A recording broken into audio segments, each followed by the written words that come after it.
Hello students, welcome back to YouTube channel easy commerce ऑनडिक्स। आज हम लोग chapter number 5 of class 12 accountancy admission of partnership आज पढ़ने वाले हैं हम लोग, है ना।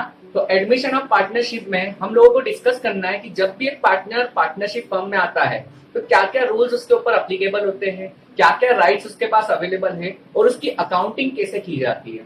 तो पार्टनरशिप एक्ट 1932 के अकॉर्डिंग सेक्शन 31, पार्टनरशिप एक्ट 1932 के अकॉर्डिंग सेक्शन 31 ने कहा है कि partner can be agreed if there is an agreement. अगर मान लो एग्रीमेंट में लिखा हुआ है कि हाँ हम लोग इस पार्टनर को इस समय एडमिट करेंगे, तो उस केस में हम लोग पार्टनर को एडमिट कर सकते हैं।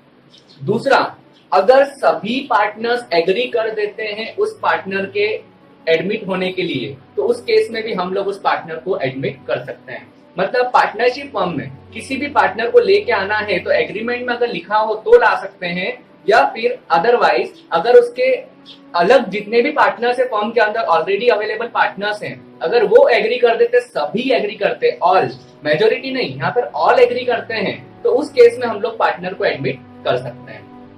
चलो मान लेते पार्टनर एडमिट हो चुका है, अब उसके पास रूल्स क्या क्या अवेलेबल है, क्या क्या राइट्स उसके पास अवेलेबल है। तो राइट्स उसके पास अवेलेबल हैं कि वो फ्यूचर प्रॉफिट्स एंड लॉसेस, जितने भी आने वाले फ्यूचर प्रॉफिट्स एंड लॉसेस है उसमें उसका शेयर आ जाता है, और साथ में जो भी असेट्स एंड लायबिलिटीज फ्यूचर की रहेगी उसके एडमिशन के बाद में, उसमें भी उसका शेयर आ जाएगा।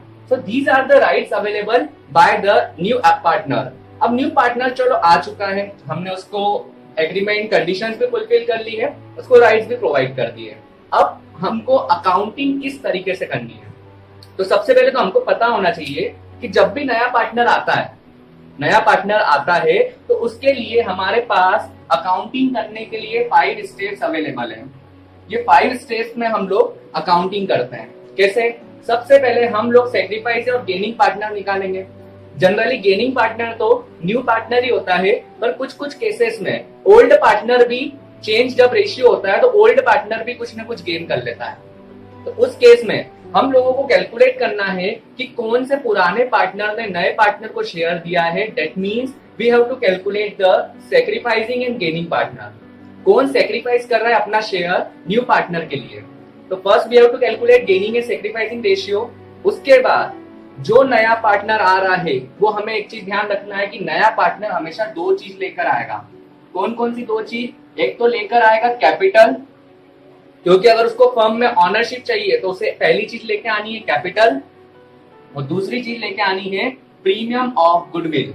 मतलब जो फर्म ने इतने सालों से वर्क करके रेपुटेशन कमाई है उसको वो ऐसे ही वेस्ट नहीं करेंगे। जब भी नया पार्टनर आएगा तो नए तरीके से आ रहा है तो उसको पुरानी कमाई हुई जो गुडविल है फर्म की, उसके उतना परसेंटेज उस पार्टनर को लेके आना पड़ेगा। मतलब 2 चीजें नए पार्टनर को लेके आनी है, one is capital and another one is premium of goodwill.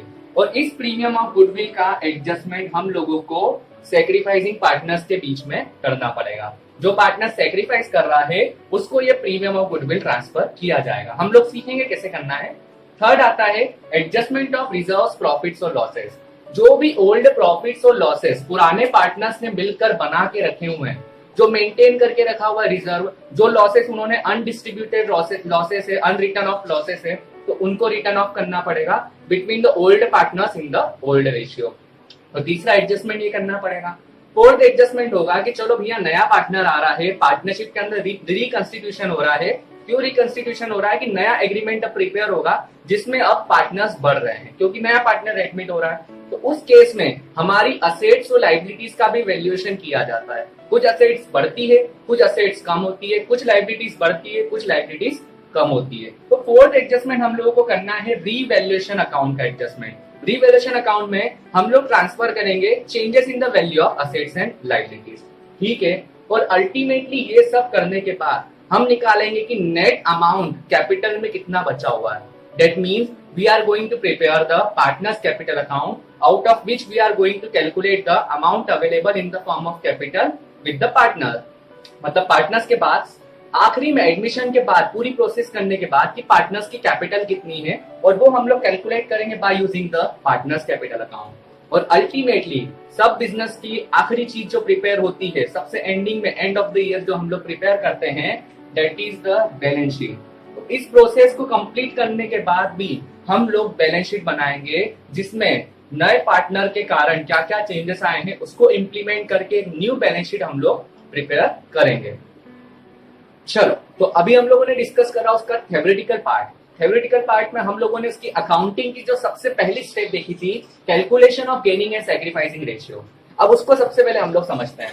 Sacrificing ratio का हम लोगों ने change in profit sharing ratio में हम लोगों को फॉर्मूला पता है कि old ratio minus new ratio. ये फॉर्मूला को एप्लीकेबल करना है। अगर ये फॉर्मूला याद नहीं हो तो ये याद रखना, सन मीन sacrifice equals to old minus new.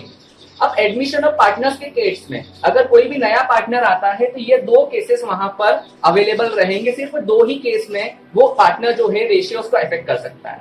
Case number 1 है कि पार्टनर आ गया है पर उसने कुछ इन्फॉर्म नहीं करा है कि वो किस पार्टनर से अपना रेशियो ले रहा है। Means if the partner is admitted in the firm without informing from whom he is going to take his share, तो उस केस में हम लोग को क्या करना है, तो उस केस में ध्यान से समझना। फॉर एग्जाम्पल ले लेते हैं कि ऑलरेडी हमारे पास दो पार्टनर थे ए और बी, उनका रेशियो था 3:2 और सी आ रहा है 1/4 शेयर के लिए, पर उसने इन्फॉर्म नहीं करा है कि वो किससे लेना चाहता है शेयर। तो सबसे पहले हम लोगों को क्या करना है, हम लोग मानेंगे फर्म शेयर विल बी 1। इस केस में हम लोग क्या करेंगे कि जो नया पार्टनर आ रहा है वो पार्टनर्स दूसरे बचे हुए पार्टनर से नहीं लेगा, वो फर्म से डायरेक्ट 1/4 शेयर मांग रहा है। तो फर्म का शेयर हम लोग मान लेते हैं 1 और सबसे पहले नए पार्टनर का शेयर अलग कर देते हैं। तो नया पार्टनर आ रहा है 1/4 के लिए, तो बचा हुआ शेयर कितना है, तो बचा हुआ है 3/4। ठीक है, और ये बचा हुआ शेयर बचे हुए पार्टनर बांट लेंगे। तो ये 3/4 जो बचा हुआ है उसमें से ए का ओल्ड रेशियो कितना था 3/5, हम सॉल्व करेंगे तो ये हो जाएगा 9/20। बी का ओल्ड रेशियो कितना था, ये आ जाएगा आपका 3/4 का 2/5, सॉल्व करेंगे हम लोग ये आ जाएगा 6/20। ठीक है, और सी का हमारा ओल्ड रेशियो जो था, न्यू रेशियो इसका 1/4 निकला था, और हमें पता है कि रेशियोज में डिनोमिनेटर हमको इक्वल रखना पड़ता है। तो इनका अगर 20 है तो इसे भी 20 बनाना है, तो उसके लिए मैं 5/5 से इस रेशियो को मल्टीप्लाई कर देता हूँ। तो आपके सामने रेशियो निकल कर आ गया है 5/20। मीन्स इनका न्यू रेशियो है 9:6:5।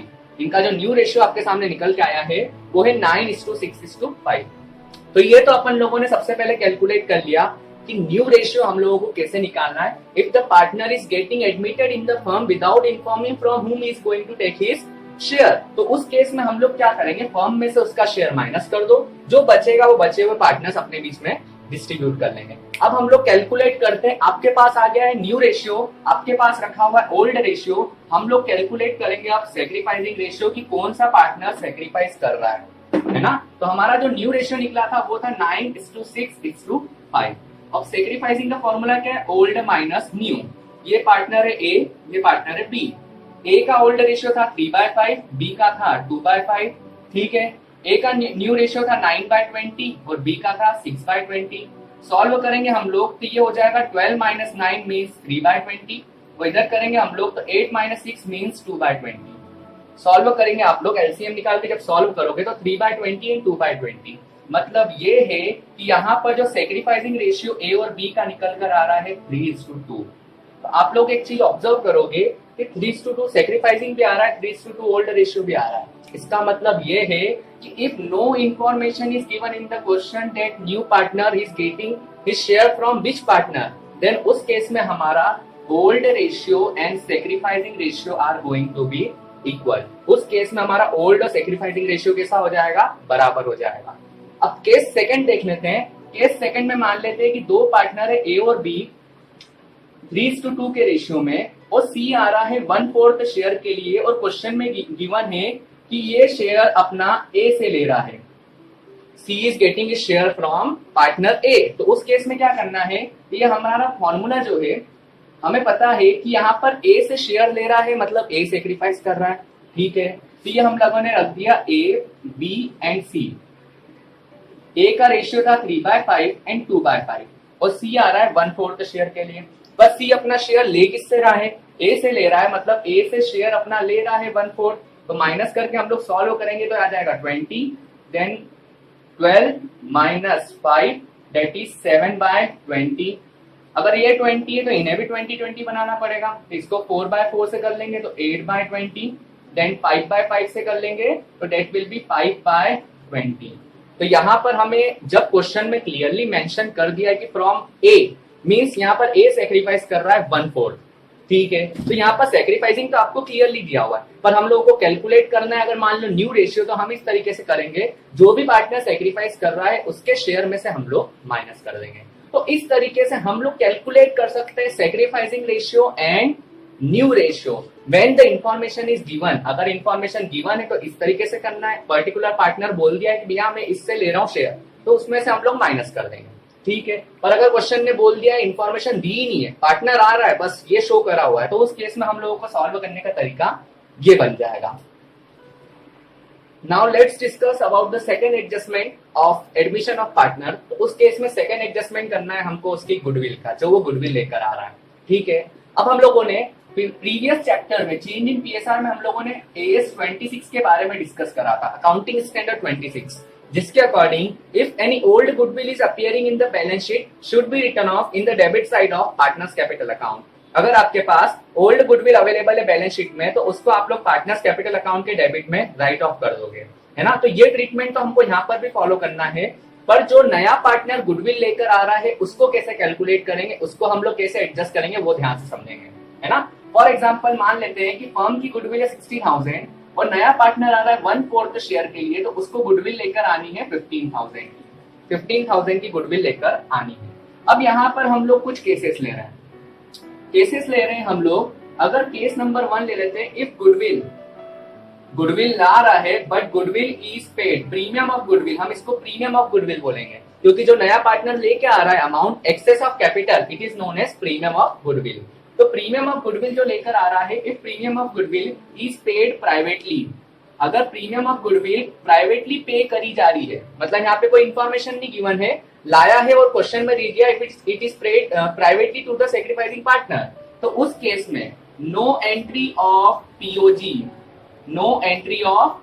प्रीमियम ऑफ गुडविल की हम लोग एंट्री नहीं करेंगे, सिर्फ जो कैपिटल लेकर आ रहा है उसकी एंट्री कर लेंगे, और कैपिटल जो लेकर आएगा वो एंट्री बन जाएगी कैश अकाउंट डेबिट, बैंक में ला रहा है तो बैंक अकाउंट डेबिट भी कर सकते हैं, to new partners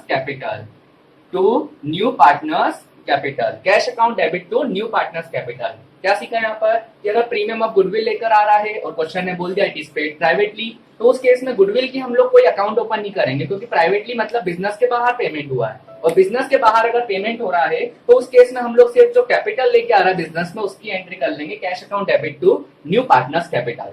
second case देखते हैं हम लोग, if premium of goodwill is given by new partner, अगर प्रीमियम ऑफ गुडविल जो है वो न्यू पार्टनर लेकर आ रहा है, तो क्वेश्चन सिंपल बन जाएगा। कैसे बन जाएगा, सर पैसे लेकर आ रहा है, कैश आ रहा है, तो कैश अकाउंट डेबिट तो हो जाएगा, कैश अकाउंट डेबिट हो जाएगा। फिर क्या करना है, टू न्यू पार्टनर्स कैपिटल, क्योंकि उसमें से कुछ उसका कैपिटल का पार्ट है और कुछ वो प्रीमियम ऑफ गुडविल लेकर आ रहा है, इसका नरेशन बन जाएगा being new amount, new capital and premium of goodwill brought in by the new partner. तो न्यू पार्टनर अगर प्रीमियम ऑफ गुडविल लेकर आ रहा है तो उस केस में cash account debit to new partners capital to premium of goodwill, क्योंकि पार्टनर दो चीजें लाता है, कैपिटल एंड प्रीमियम, तो ये एंट्री बन जाएगी उसकी।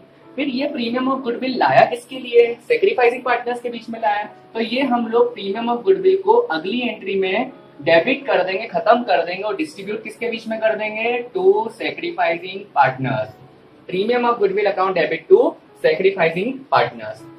Now third case, if POG is not bought by partner, अगर पार्टनर प्रीमियम ऑफ गुडविल नहीं लेकर आ रहा है तो क्या करेंगे, है ना, उसको लाना तो दोनों चीजें, कैपिटल भी लाना है, प्रीमियम ऑफ गुडविल भी लाना है, पर इन केस अगर वो प्रीमियम ऑफ गुडविल नहीं लेकर आ रहा है तो हम लोग क्या करेंगे, जो लेकर आ रहा है उसकी एंट्री तो बनाओ पहले, cash account debit to new partners capital, जो लेकर आ रहा है उसकी एंट्री बनाते हैं सबसे पहले, cash account debit to new partners capital, और सेक्रीफाइसिंग पार्टनर उस पैसे को नहीं छोड़ेगा, सेक्रीफाइसिंग पार्टनर जिसने अपना शेयर दिया है वो पीओजी का पैसा तो पूरा वसूलेगा, और उसके वसूलने की जो एंट्री बन जाएगी उसकी कैपिटल में से पैसा ले लेगा, तो new partners capital account debit to sacrificing partners capital account being goodwill adjusted by the capital account of new partner. अगर पार्टनर पीओजी नहीं लेकर आ रहा है तो उसकी कैपिटल में से निकालकर उसको देना पड़ेगा, पर सेक्रीफाइसिंग पार्टनर को उसको पेमेंट करना कंपलसरी है।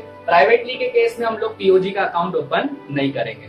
तो ठीक है, ये हम लोगों ने 2 एडजस्टमेंट कंप्लीट कर लिए हैं, रेशियोज कैलकुलेट करना सीखा है, गुडविल का एडजस्ट करना सीखा है। नेक्स्ट वीडियो में हम लोग सीखेंगे reserves, revaluation, partners capital and balance sheet. Till then, thank you. Subscribe now and press the bell icon. Never miss an update.